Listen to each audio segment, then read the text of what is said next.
Welcome to my office. So I'm in here today. My husband's in the living room. We've switched locations and it's a little bit echoey in here. So please forgive me if you hear like strange noises, and you probably will hear, my computer, the train a little more. But I hope everybody is having a great Wednesday. Welcome back to Clutter Therapy, the show where we talk about home organization, decorating, and all kinds of good stuff to make your life better and more organized and fulfill it. So hello to everyone in the chat room today. I'm so glad to see you guys. Somebody already pressed thumbs down, so thank you very much for that. So I was thank you for giving me grace last week to take a break from live streams. I do want to make sure that I provide a quality live show for you every Wednesday. So I think I will be taking breaks every now and again and just putting out a video instead of going live. But I do enjoy going live.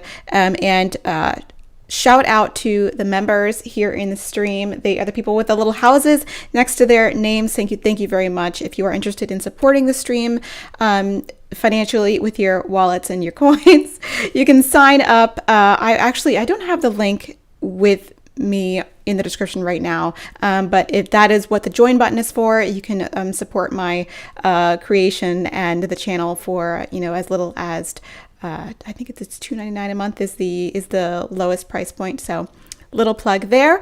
And today we are talking about paper clutter.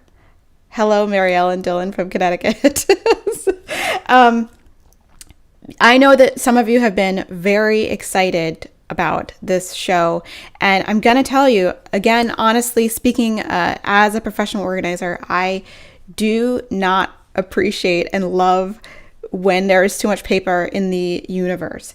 Paper is a big problem for a lot of us, even in 2020, which is just so crazy to me, right? Because here we have streaming services. I don't know about you guys, but I love Hulu, and like HBO Max and Disney Plus. And like none of us have gone out and bought like DVDs in a while, or maybe you have. I don't know. I haven't bought a CD in Lord knows how long, and but continuously all the time these days we have got endless paper coming into our house. And how can we get control of it? And how can we take control of what's in our house? So we're going to talk about that today. Looking at the chat, thumbs down proves that thumbs. wait. Let me read this. I want to read it. Jane says, thumbs down proves that a thumbs down may happen when folks make a mistake. Yeah, sometimes people. I don't take it personally. I just think it's whatever engagement happens on the channel helps the channel. So thumbs down and thumbs up are both okay in YouTube's eyes. So thumbs down if you want to. Maybe I'll thumbs down my own stream. There we go. I just gave it a thumbs down and we got 2. Morgan says she bought a DVD, or it could be he. They said they bought a DVD until recently because your internet connection was terrible. That's the reason for people to buy DVDs if they have bad internet connections. Hello, Alyssa. Internet connection is very, very tricky with like streaming services and stuff. I need to like stop moving in front of the window because the camera is like, the backlit situation is really tough. What I really want to do is get a green screen so that we don't have to deal with all this nonsense. So, but it's next on the list of things I need to buy and spend my money on. Money's on. I'm also waiting for them to come back in stock from Elgato because they've been out of stock for a while because everybody has a green screen because everyone's working from home. Okay, so the first thing we're going to talk about with documents is, and my notes just crashed. Thank you very much, Evernote. Is there are many types of paper clutter that are giving us a problem in our homes usually. This like the mail and the bills, number 1. The photos, number 2. Letters and cards. These are things not necessarily mail, but they might come into your possession. It's your birthday. People give you a card or, something happens. Occasions. Books and magazines and papers. Books and magazines? No. I meant to say books and magazines and newspapers. These are just publications that come into your home. And tax documents and other documents like that, and receipts and return statements and things like that. These are, I find, the main categories of things that cause a lot of the problems. Oh, and also for parents, kids like homework and artwork and school papers. That's a huge issue. I have some opinions about that. I don't have children, so I always want to be sensitive to those who are parents, but I have personal thoughts about these kinds of papers and documents and how many to save. I always do recommend that you maybe save some if they want to look at them later, but saving boxes and boxes and boxes of them is probably not going to benefit you or this child, because when they're 25, I doubt they're going to go and look through all of them. I wouldn't want to. I wouldn't. But I do have a couple of regular, like art pieces and a couple of report cards and stuff like that I look back into, but we'll talk about that in a minute. So the first thing I always recommend when tackling with paper clutter is my unpopular opinion of stopping paper clutter at the source, and that usually involves dealing with the mail the day that it comes into your house, preferably 5 to 10 minutes after it's come into your possession. It's really tempting to take the mail and put it on the counter or put it on the kitchen table and sit down and decompress. But I strongly encourage you to take 5 or 10 minutes when you walk into the door, open the mail and deal with it then. If there's a bill you have to pay it. Try to pay it. This is really hard, but once you develop this habit, this is a really hard habit to develop. It basically stops mail from piling up. You'll never have a backlog, because that's what usually causes the problem. I have been in clients' houses where I have seen boxes and boxes of backlogged mail where they haven't opened mail for years, or they've selectively opened mail and we discovered things like large checks, like refund checks, payment from companies, or, coupons that expired, cards with gift cards in them. So, and gift cards, although they can't expire, I do think they are allowed legally to put like a hold, like a fee on them, like a processing fee every year or so. So it takes away from the balance and reduces the balance every year. And, you could have spent that money on a present, right? So I encourage you to keep on top of that mail. Take 5 or 10 minutes. It sucks. I'm not even going to lie. Like sometimes I come in and I'm like, oh, okay, here we go. And I open the mail. I'm like, what's this bill? And I'm like, okay, I'm just going to take 5 minutes, sit at my computer and pay the bill. And then it's done. It's done. You can take your shoes off. You can relax. You can pour yourself a cocktail. You can have some chips. You can, turn on your Animal Crossing. These are things that I've been doing during quarantine, probably for the rest of my life. But, I just encourage you to stay on top of the mail, because usually you're not getting stacks of mail every day, right? In your mailbox, you're getting a little stack of mail, hopefully. If you're not, if you're a regular person. If you're a celebrity, maybe, yes, you're getting stacks of mail and maybe you need an assistant to help you. But most of us are not celebrities, and we have a manageable amount of mail coming into our houses every day, which can be easily processed in 5 or 10 minutes. The other thing I recommend, who is the Shift Cam team? The other thing I recommend is going paperless when you can. Hi guys, I'm sorry. I'm looking down at the chat, and I'm sorry. I will pay attention to the chat in 5 minutes when I finish my presentation. So, but I'm so happy to have you guys here. Anne says, how about putting a bill in a bill pay folder until you sit down to pay them once or twice a month? I mean, if that works for you, if you are disciplined enough to do that, then that's fine. I have recommended that to some people, but that just requires you to set up a place where you can throw those, and it requires you to make a date with yourself once a week to actually do that, or once a month to actually do that.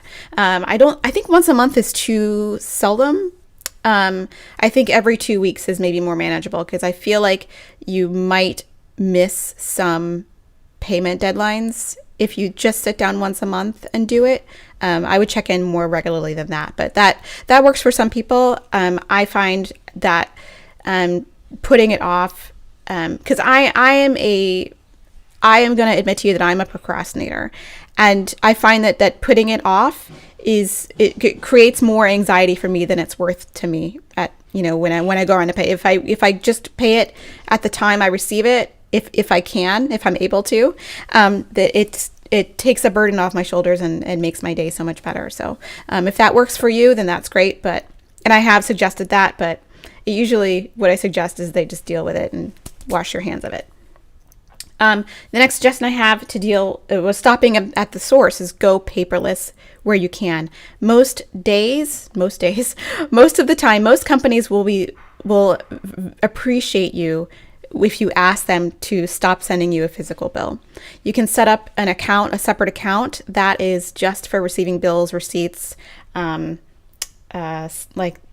email lists for companies. Like if you're at the checkout counter at such and such store, they're like, do you want to sign up for your email list? You'll get 10% off. And sometimes you're like, well, I don't know. You can set up a separate email account just for that, so that you're not bombarded in your regular email account with that stuff. And usually you can choose to how often you receive those emails. But most companies nowadays are happy not to send you a physical bill. It saves them money, and it saves you the aggravation of getting a piece of paper to then have to deal with and recycle and all that stuff. So especially your bank doesn't want to interact with you, I find. Your bank will pay you not to come inside the bank. They will pay you not to receive a bill. They're like, thank you for going paperless. And going paperless does two things. It stops you. Well, first of all, it's better for the environment. And secondly, it makes things easier to find. I've discovered, like I use Gmail, and I can search through the little search bar in Gmail, and I can say, I wonder where my credit card bill from June was, and I'll just enter my bank name and the month and statement, and it will pop up, and I'm like, oh, there it is. So if I need to find those things, it's easier for a machine to sort it than me. So going paperless is my number one recommendation, because the last thing I want to do is receive a bill and have to deal with it and then recycle it, and what a pain in the butt. Brianna says she works for a bank, and this is true. Yes, they don't want to interact with you. They want to interact with your money, with your coins, but they don't want to deal with you for some reason. But actually, the few times I have gone in the bank in the last like 10 years, and I've gone into the bank for various reasons, I have really enjoyed talking to bank tellers for some reason. I don't know. They're fun. They're good peeps. The third recommendation I have to reduce a lot of paper clutter is to digitize physical memorabilia. Now this means digitizing photos, digitizing any greeting card that is special to you, any kind of little paper that's special to you, maybe like wedding programs or something like that. If it's really special, but you don't want to keep it around physically because it's taking up a lot of space, you can definitely digitize it. Have trust in a digital format that it will be okay. It usually is okay. So you can store it in a physical digital form, which is kind of an oxymoron, but like, a little thumb drive or CD, if you still have, access to a CD drive. And you can put it in a cloud somewhere so that it's in two places so that you have some peace of mind. I know people could be really freaked out. They're like, oh, I got rid of that photo, but like, what if I need to get it and like the cloud explodes, or if like my thumb drive doesn't work? If you put it in two places, then you're giving yourself a little backup plan. My favorites are iMemories. You can send them a box of your photos or slides if you have slides. That's really unfortunate because, man, they didn't really think that through, like how much slides. My dad was a huge proponent of slides, and he had them all digitized, and he went through like massive boxes of slides. They're huge and heavy and annoying, but they've all been digitized, which is wonderful. So a really great company called iMemories, which was introduced to me by a friend. They did not approach me and say, work with us, but they digitize photos, and they will digitize VHS tapes and I think DVDs as well, and turn them in. You can access them in the cloud, and or you can get them sent to you as DVDs. I have all of my childhood videos from my childhood on DVD, which is terrifying and wonderful at the same time. Because what do I mean by digitize? Yes, I mean scan and keep a digital copy, which means a digital copy of a photo, which means either a PDF, JPEG, whatever file format you'd like. For VHS, I mean, DVD, which is a digital format, which is in a physical form, which is weird what I just said, or you can keep them in the cloud. Why does my Evernote keep closing? That's very annoying. We'll talk about Evernote in a bit. The next thing I recommend is using, and this has very little to do with documents, but it kind of does, because I know there's a lot of people who are who keep like password books and like little notes with passwords on them for logins for websites. And I want to encourage you to use an app to save and generate passwords. There are so many passwords that we have to remember, and you cannot use the same password over and over again, which I did for years, admittedly. But I use Dashlane now. They sponsored my channel last year, which I was very excited about, and I love this service. My husband was interested in it after they reached out to me to do a sponsorship, and he is now like a very, very a big fan of Dashlane, and we share passwords with each other using Dashlane because things like, because I own the account for Hulu, and I share it with him, and he owns the account for something else, and I can a service that we both use, but I need to know the password so we can share with each other in a secure way, and it provides a VPN, which is even more secure. Another app that I like to use is called LastPass. I don't like it as much as I like Dashlane, but I do like them both for different things. I do have both. But I do love password keeping apps, because if you are like signing into a website and you're like, I need to generate a really strong password, but I don't want to remember what it is, you can just put it in Dashlane and never have to remember it. It's wonderful, wonderful, wonderful, wonderful. And you can use Dashlane on all of your devices. So I use it on my iPad, MacBook, and my iPhone. That's the other one. And they all play nicely with each other. The other thing I recommend is using scanning apps to digitize documents. There was a thread of questions on my community tab. I will be going through those, but I am a big fan of scanning apps. We'll talk about those. I love Genius Scan is my favorite. I've been using that for the longest time. But I just discovered today that Evernote, which is an app that is basically a document keeping app, which is my favorite, has a sister app, or like an app that goes with, what is the word I'm looking for? Anyway, an app, it's called Evernote Scannable, and it's beautiful, sleek, sexy app. You just like hold your phone in front of a document. It automatically scans. You don't need to press a button, and you can send it anywhere. You can change formats by just pressing a button. If you don't want it to be a JPEG, you want it to be a PDF, boom, press the button. All of a sudden it's a PDF. You can email it to yourself. You can airdrop it to yourself. You can send it to Dropbox, which again, another one I love. Evernote Scannable, very sexy, highly recommend. And then there's other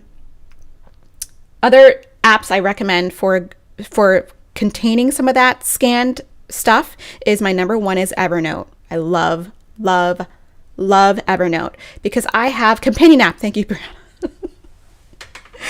I struggle with my vocabulary sometimes, but it's just like so nervous. Evernote is my favorite note keeping, document keeping app because it's so versatile. You can keep pictures there, you can keep, things you scanned there, and you can write ideas there. So I use it to keep track of all of my ideas for YouTube. And the great thing about it is you can just tag the post. You can just put a tag into the post. I have all of my recipes saved there that I have scanned. When I was living in the suburbs last year, and we had those Amazon boxes. There were a couple that I really wanted to make again. So I took the cards that came with the recipe cards that came in the box, and I scanned them into my phone and saved them to Evernote, and then tagged it recipe. And whenever I went back to go find it, it was easily findable just by typing in the tag recipe. So I love Evernote. There is a monthly fee for Evernote, not monthly, I'm sorry. There's a yearly, it could be monthly, not sure, but I pay it annually. I think it's about $75 but it's a lot of storage, and it's a really, really powerful tool for those of you who take notes and need to store things. Aisha said she doesn't trust password storing apps. It's better to write them down in a notebook and lock it up. I mean, yeah, if you want to do that, that's totally fine. I find that can be very troublesome, and for the most part, and there's a lot of talk about security and what is, fully secure. And I don't think that anything is 100% secure, right? Every time I shop at Target and I put my debit card in the machine, there's a chance, and it has happened, there's a chance that my card could be compromised. And that is a chance that I am just willing to take. But for the most part, I found that both of these apps, Dashlane and LastPass, have been fairly secure. I do know that LastPass was compromised at one point, but Dashlane, I think Dashlane is actually more secure. So if someone hacks into it, all the information just either it decrypts. I forgot what happened to it, but if someone gets in there, they can hack into it, but they can't get into the vault for what it's worth. So you just have to you take a chance. So that's the advice I offer there. Good morning, guys. Everybody loves Evernote. That's awesome. Yeah, it's one of the few apps I think is worth paying for, because if you're a creative person or you need to write down ideas, like when I get ideas, yes, there is, thank you, Marlena, for pointing out there is a free version of Evernote. It just doesn't have as much save capacity. What was I saying? It's great for people who are creative and just need to write down ideas, like and come back to it later. And that's what I'll do. I'll brainstorm, but I'll be like, oh, I got this idea for a video, and what I could do. So I open up Evernote and I write it down, and I title the note, and I put like video ideas, and then I'll just close it. And after like a month or so of having that happen, I'll look back at my like video ideas tag, and I'm like, oh, I'm gonna go do that, or like, oh, that one was dumb, I'll just not, So it's a great idea for anyone who's like a Post-it person but doesn't want to have a physical Post-it. And for the most part, I am a digital document person. I have moved all of my like writing things over to digital, including my calendar. I guess my diary at this point, because the only reason I wanted to start a YouTube channel is to sort of document my life. And it's turned into actually not physical, but it's turned into my virtual diary, I suppose, because I've kept a diary every year since I was like 7 years old. So I do, and I still have them. Every now and again I go back and read them. It's very cringy. But speaking of diaries, I did go and I scanned a bunch of documents and papers and stuff at my parents' house before they moved out, and I spent 5 or 6 hours just scanning documents that I wrote, like things that I have written, diary entries and stuff, and then I just let go of the physical copies. Gone. So they're in a cloud. They're in 2 different places. So if I lose access to one, I have access to the other. And if I lose access to both, I'm not. It is what it is. Okay. The last thing I want to talk about is scanning services. If you have a bunch of documents and you want to scan them, you want to digitize them, but it's too overwhelming to sit there with your phone and click on each one and deal with it, then there are scanning services available, with FedEx Office and Staples being the most widely available, that you can just go up to and give them papers and say, please scan this for me, and they'll charge you money. But there are online ones too, but FedEx and Staples are the most widely available, that in usually most cities in the US at least. Carmen says, you're old school. When you're old school and need to write things down, it can be hard to make the switch to digital. Yeah, it can be weird. For the first few times when you're doing stuff, you're like, I need to write things down. But I found that with my calendar, it just became a matter of necessity for me, because I got to the point where I was doing a lot of different types of things for a living, and I had all of these different events planned, and I needed someone to tell me where to be and when I had to be there. So I essentially made my phone my digital assistant, and every time I need to be somewhere, it reminds me the day before and gives me a little pop-up. Now, I don't always put it in there correctly, hence the live chats for members only that I screwed up with last month. By the way, another one coming up this weekend. I'm going to schedule it soon.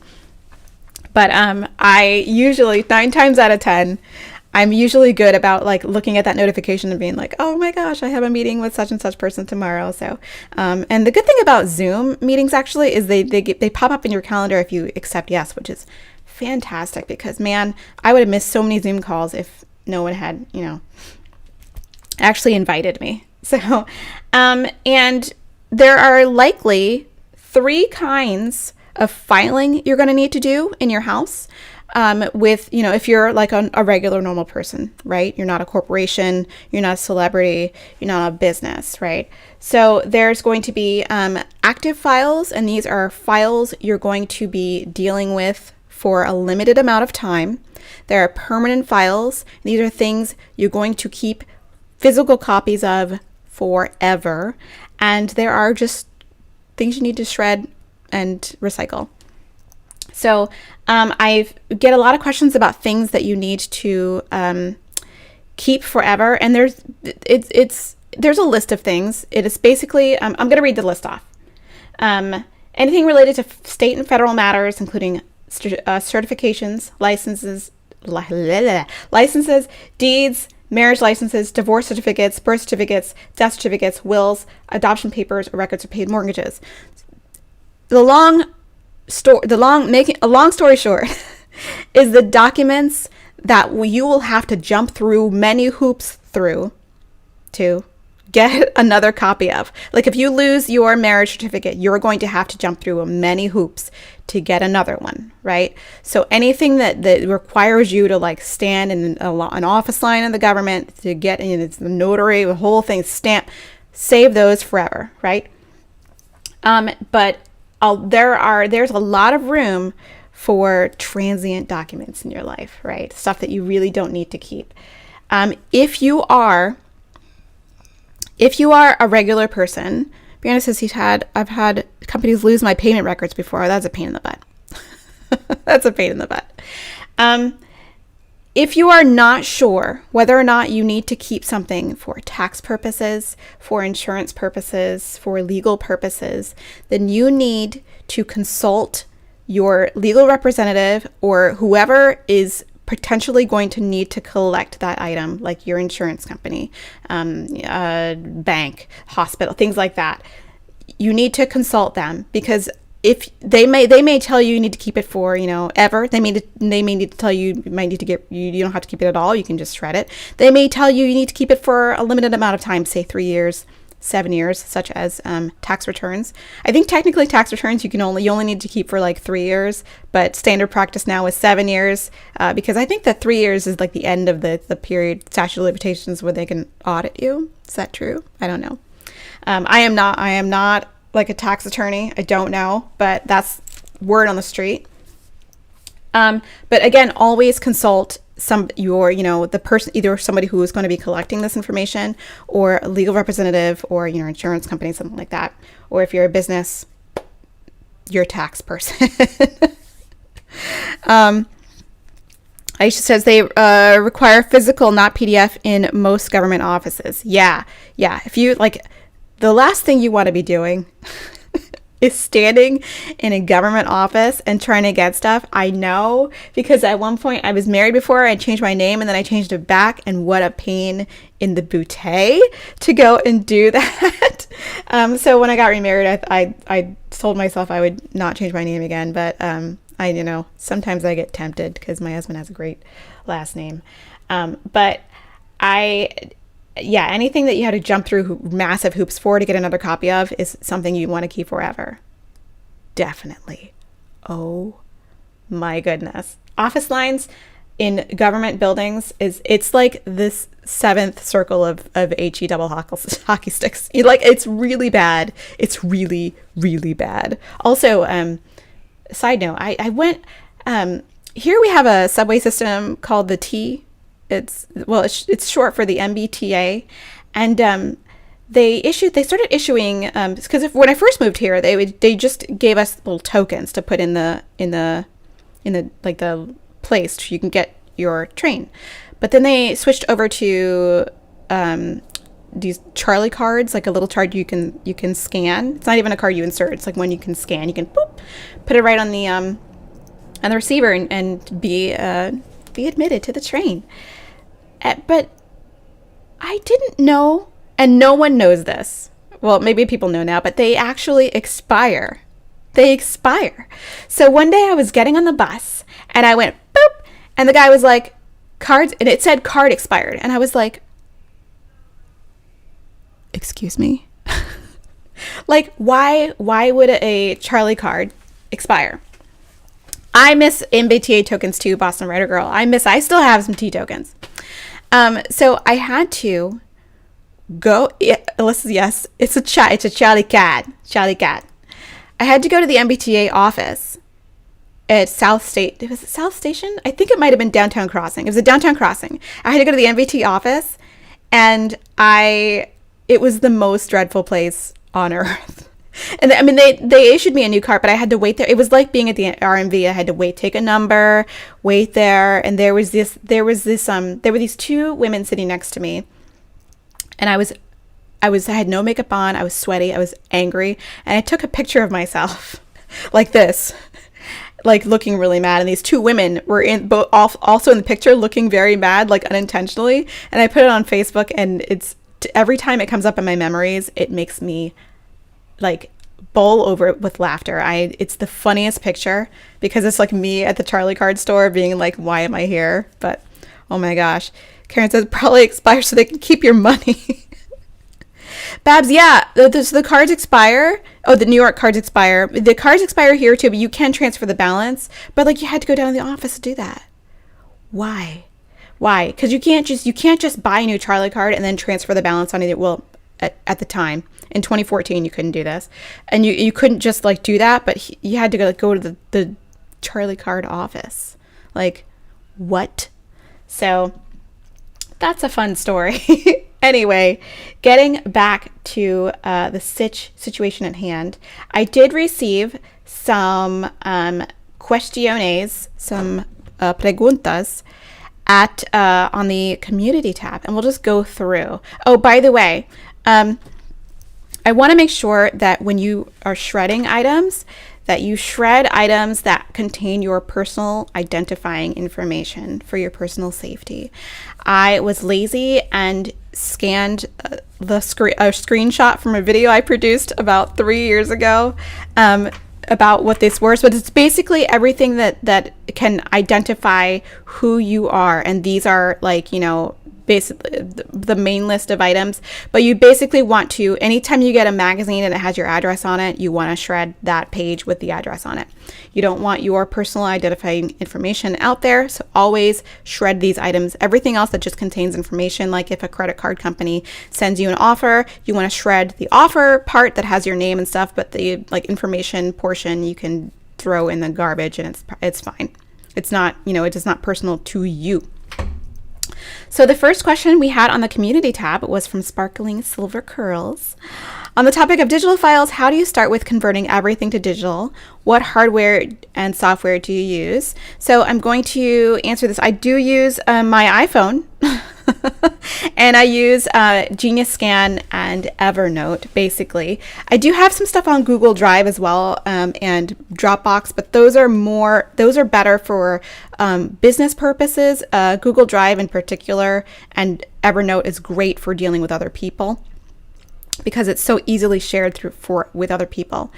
How do you keep your self-employed receipts and legal paperwork organized? I'm gonna just hide this real quick while I talk to you.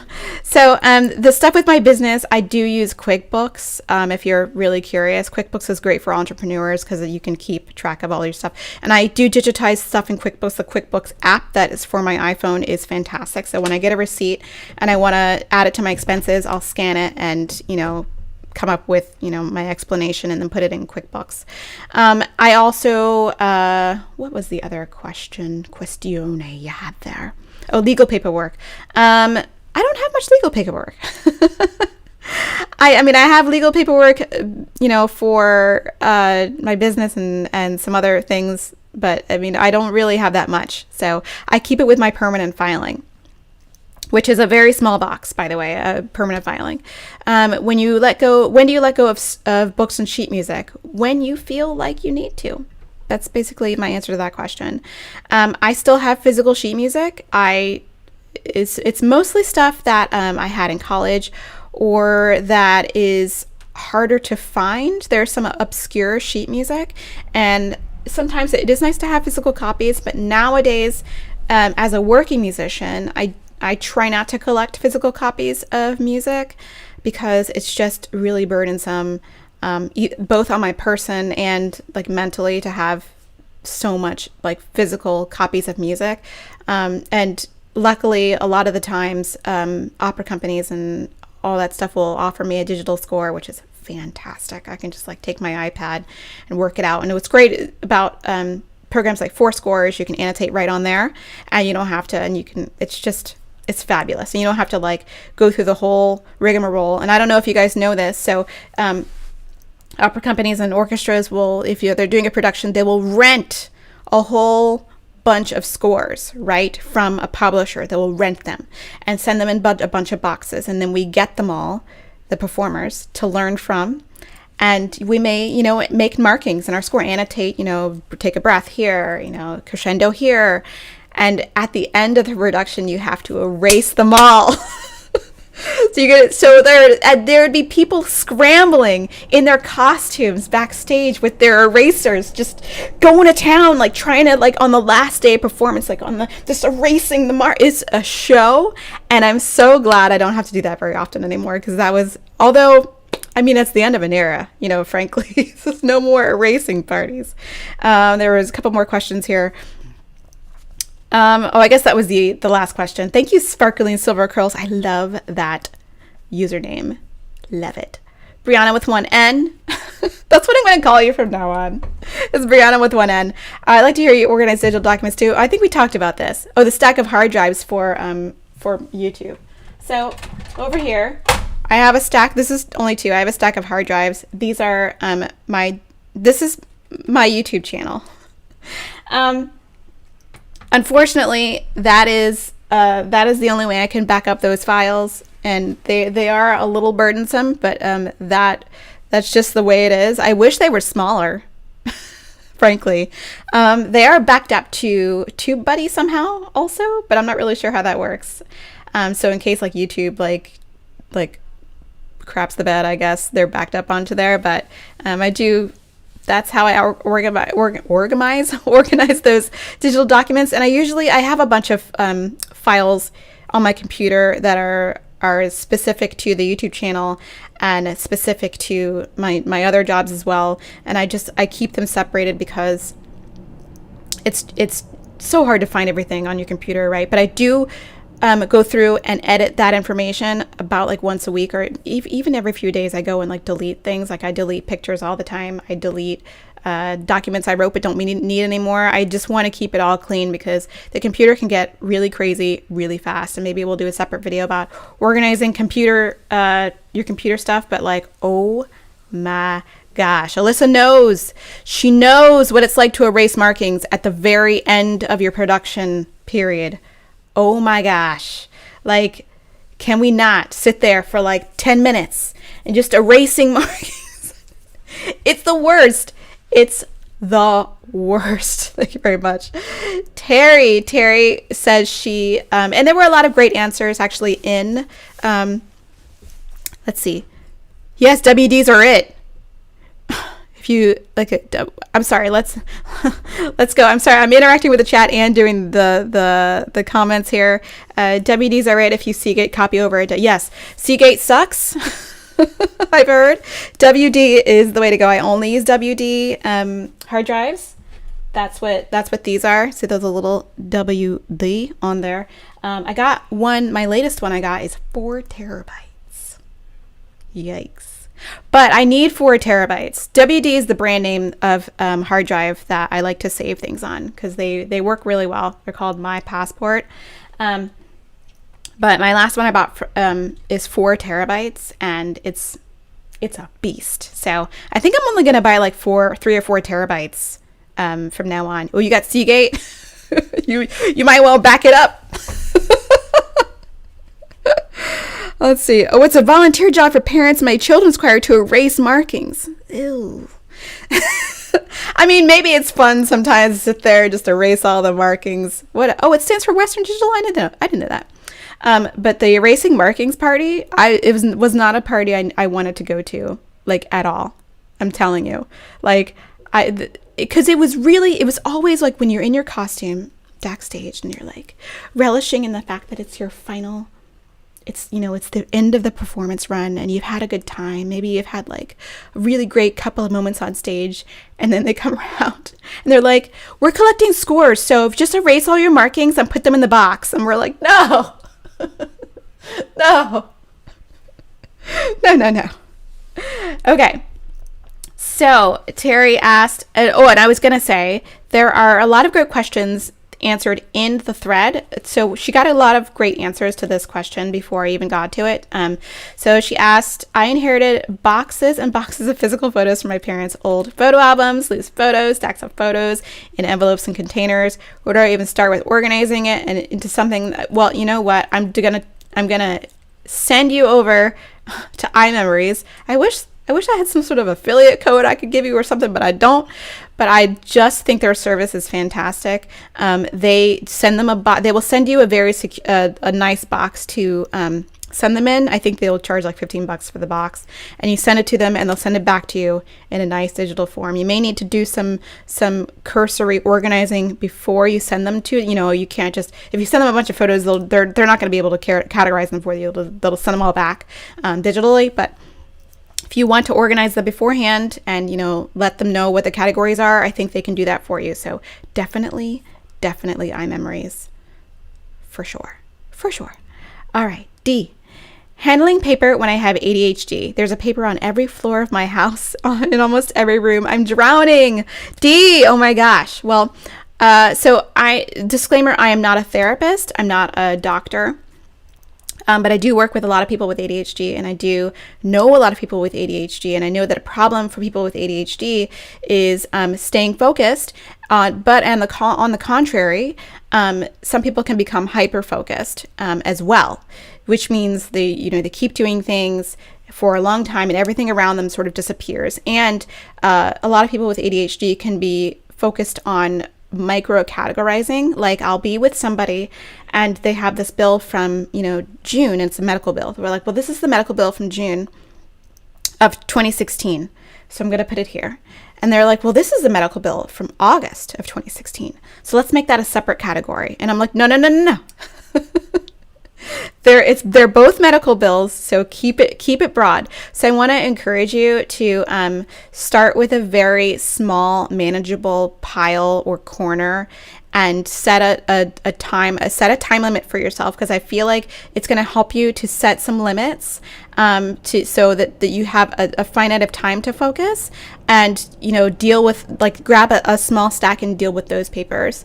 Another really great thing you can do if you have problems staying focused on getting rid of documents is having a friend on FaceTime, or actually having a friend come over if you live in a country where there's no more virus problems. But having somebody come over and help you stay accountable while doing some of this decluttering. And that's usually what I do with clients and they have trouble focusing on getting it done. I'm there to keep them on track. I'm like, oh, well, let's not hyper focus on having, separate micro categories, because in the end, that's going to be A, overwhelming for you, and B, slow you down and not let you finish your project. So I have two pieces of advice for you. So make a small and manageable amount of things you can do, like small little tasks at one time. If you want to keep going, that's fine.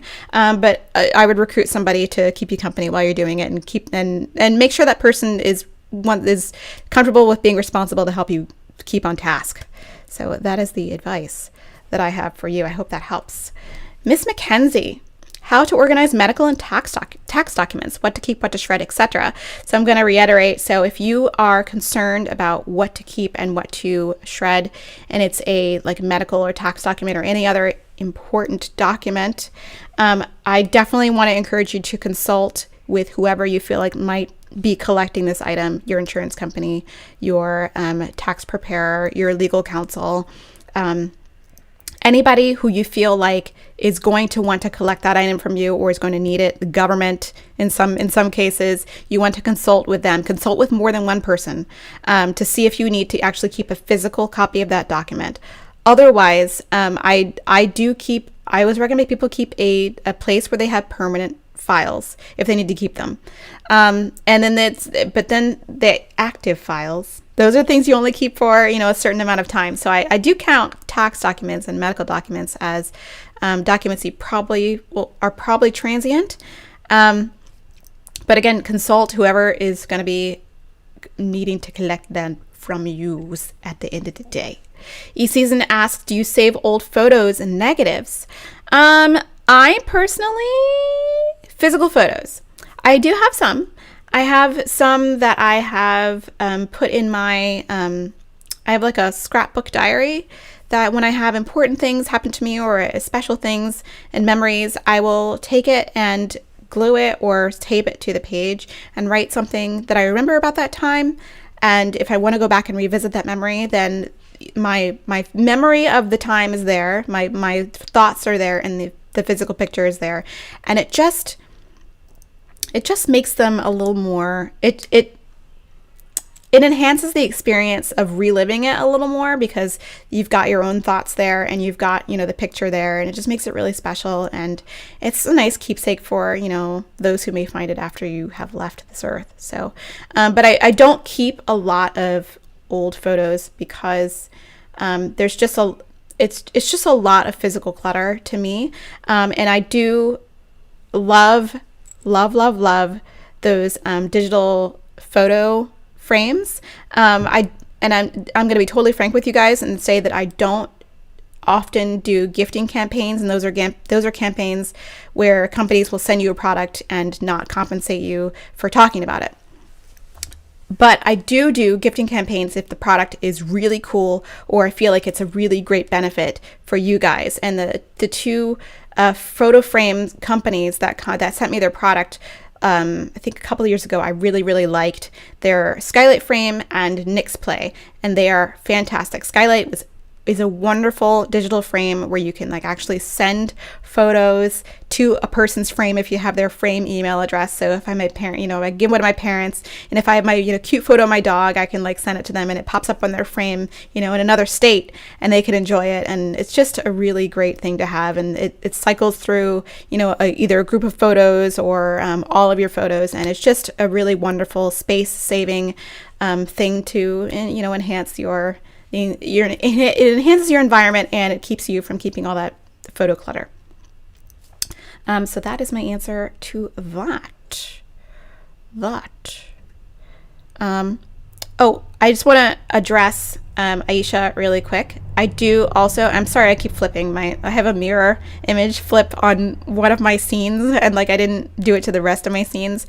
I do want to encourage you to have a fire and waterproof lockbox for really important stuff, and full disclosure, I have a list of things in my Amazon store that I recommend for organizing files and papers, and one of them is a fireproof box.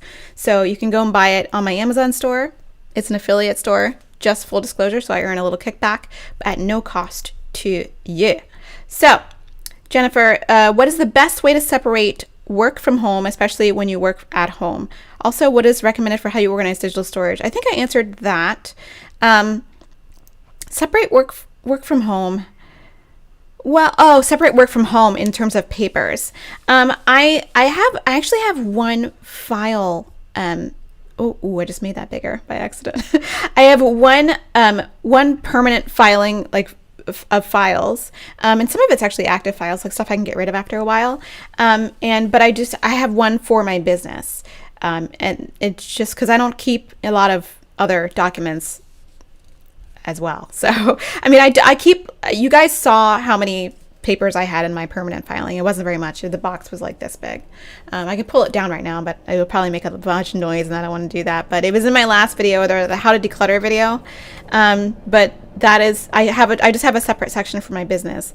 So you may need to keep a separate filing box for your business, and just label it business. How do you find your Amazon store? It's down in the description. But it is I don't know the URL address. It is it's a short email. Struggle is real today. It does have a short URL. It is amazon.com/c/hubneat or something, but I don't know, but it's in the description. I heard that you should keep actual return folders as proof of filing, but the supporting documents are only 7 years. Returns don't take up that much room in deep storage. Okay. Oh, you guys are having a conversation. Yeah. I find the tax documents don't take up that much space anyway, like the actual return, unless you have a really complicated return. I have a lot of Schedule C's. I'm gonna be honest, but there's not a lot that comes back in the long run. Last one, Ellie Jelly Bean 99. How do you decide what to keep, throw, especially regarding to the just in case items for selling, for example, for selling on in the future? Do we need to keep all the manuals for electronic goods that we buy?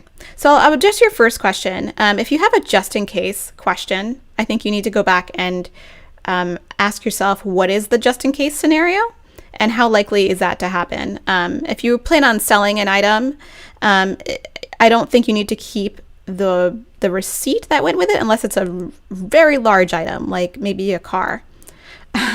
But even then, I don't think that it's totally necessary. But just ask yourself how likely that the just in case scenario is. But again, if you want to keep it, you can totally scan it. And then, put the physical copy away somewhere where, it might not be super easy to access it, but you have the scanned copy just in case you need it. And as far as keeping manuals for electronic goods, you do not need to keep these at all. You can throw them in the recycling. Get rid any instruction manual you need to find for a machine or any kind of electronic item, you can find on the Google. Just Google the name of the item, the model number or whatever, and it will come up, and it's available as a PDF. You can download it. You can save it to your phone. The best thing about like machines nowadays, some machines nowadays, especially washing machines, newer washing machines, is that they have like a little code that you can take a picture with your phone, and it just takes you to the website where the instruction manual is. It's amazing. It's amazing. So that is that. There were some things going on in the chat. The chats. Yes, all manuals are online. Possum Bakers. Hi, Kay. I wonder where you get your drawer organizers. I get them, or it could be draw organizers. I'm not sure. Draw. If you're from Massachusetts, you say draw. I get drawer organizers from the Container Store, mostly, because I'm a Container Store junkie. However, they do sell them at like the Dollar Tree and stuff. Or you can make drawer organizers out of, old old boxes, like little boxes, like the boxes you get your iPhone in are actually really nice to store things in if you are looking for something. But a Container Store has a lot of the things. IKEA is also really good as well. And a really great hidden place you can get drawer organizers, which is amazing, are places like Home Goods and Marshalls and TJ Maxx, which I think in respective European countries are called Home Sense, and TK Maxx. So they often, they won't have a consistent stock, but you can find some gems there for sure. For sure. Oh my gosh. I am a retired high school teacher who downloaded an Earth Science reference tablet to my phone. That is the kind of nerdiness I stan. I stan that. That is amazing. That is amazing. Oh my gosh. It's too funny. Yeah, everything is downloadable. Everything is downloadable. And today's Amazon deal of the day is WD external. Get the hard drives now. I need another one that's like 4 terabytes because that's a lot of space. Because actually, I have been filming, and this is like a small plug. I have been having so much fun on my other channel, which is a gaming channel. I play video games. I've been having so much fun. But the videos that I'm filming are like long. Like I'll be on there for I'll be playing for 2 hours and I'll edit it down to like 30 minutes. But I need a lot of storage. So the 4 terabyte is the way to go. Way to go. Oh, the recipes. Did I skip somebody? I skipped somebody. Was it? No, it was this. It was one of these. One of these had a recipe one, and I totally didn't. I skipped it. Okay. My apologies for the person's question that I skipped. The recipe thing is a huge issue. So I'll give you a couple of recommendations for recipe storage. So what I do is, again, I store them digitally. I have a whole section of Evernote, which is it's tagged with recipes. And every time I need to find a recipe, I'll just put that tag in. It hasn't gotten so out of control yet to where I need to subcategorize said recipe. Like I only have 10 or 12 recipes on Evernote, and so if I scroll through them I can find them quickly enough. But if it got to a point where there was like 30 or 40, I would probably need to categorize them, like fish recipe or like breakfast recipe, or I would probably need to tag it with the correct tag. But what I used to do, and it's very useful, and this is for the person, I'm sorry I forgot your name, and I'm sorry I forgot to put your question in, was to have a special recipe binder. And if you are like me and pull recipes out of magazines, like you'll pull the whole page, right? You can put them in a binder and you can separate them by like entree, breakfast, sides, beverages, whatever, and put them in a sleeve and put them in the binder, and you can keep track of them there. I used to do that and it was really helpful. But after a while I found that to be a little too burdensome. So I scanned all those recipes and put them in Evernote. So isn't that fun? Isn't that fun? And I just want to say that I published a post on my blog this morning about paper organization. So if you're curious to some of the links to some of these things, I put all the links of things I talked about in that blog post. I do think if you're subscribed to the website, if you signed up to the website or logged in, you will get a notification that blog post is live, or you'll get it to your email. I'm still not the greatest on how that works, but hopefully that notification has been sent out. But all the resources are there, as well as some resources down in the description below. Thank you. I have a miniature Labradoodle. And her drawers are very good organized. And I just want to say that's so cute. I do refrigerator and freezer organizing. I have a couple of videos about how to organize the refrigerator. The same thing sort of applies to the freezer. It's less specific. Because freezer is generally it's a freezing temperature throughout, so you don't have to get as specific. The refrigerator is a cold temperature throughout, but the door is significantly warmer than the back of the fridge because you're opening and closing the door all day. So the door will be maybe like 40 degrees, while the back of the fridge might be like 36 or 37. So basically there's an advantage about what to store at the back of the fridge rather than in the doors of your fridge. For example, you want to avoid putting very perishable items in the doors of your fridge, mainly dairy, milk, cream, things like that, and put things that can tolerate higher temperatures, like things with natural preservatives such as condiments, because they have a lot of salt and vinegar and acid, which keeps them fresher for longer, and they can tolerate a higher temperature. I think I have 3 videos on how to organize the refrigerator, so check them out on the channel. All you have to do is if you go to my channel page, there's a search bar actually on my channel page, and you just type in refrigerator, and I think all 3 of those videos will pop up. Freezer, you don't have to be so specific. And truth be told, I'm not great about organizing the refrigerator. I mean the freezer, because I have one of those drawer freezers, and it's a hot mess.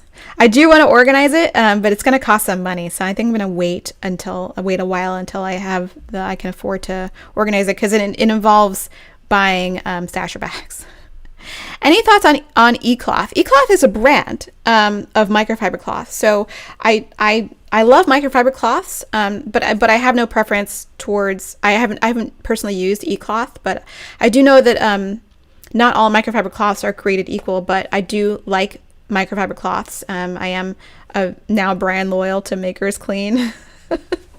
Because not because they sponsor my channel, but because I really like Melissa Maker over at Clean My Space. She's a wonderful person, and just a wholesome, nice lady with good advice and a great entrepreneur. So I want to, and then the products are I believe very superior and worth the price. So but I do love microfiber cloths. And eCloth is just a brand, so if you want to go for that, then that's cool. Although, is eCloth like a multi-level marketing kind of deal? Or is that, no, that's Norwex, right? I don't know. I try Evernote. I got on OneNote because it captures the entire page. Yeah, there's a bunch of like good like scanning and like note keeping apps that are so amazing. So amazing. You mentioned hubby was on the balcony the other day. Okay, so I'm gonna leave in just a few minutes though. So the thing about the balcony is it's nothing special. So we have a table and chairs and like a privacy screen and some fairy lights, and I got some plants to put on the balcony. It's not like worth making an entire video for. And we did film a complete apartment tour, but when I got to the editing part of the process, I strongly disliked the footage. So I'm going to refilm it in a different style. I hope that you will watch it. They claim you only need water to clean. It's true.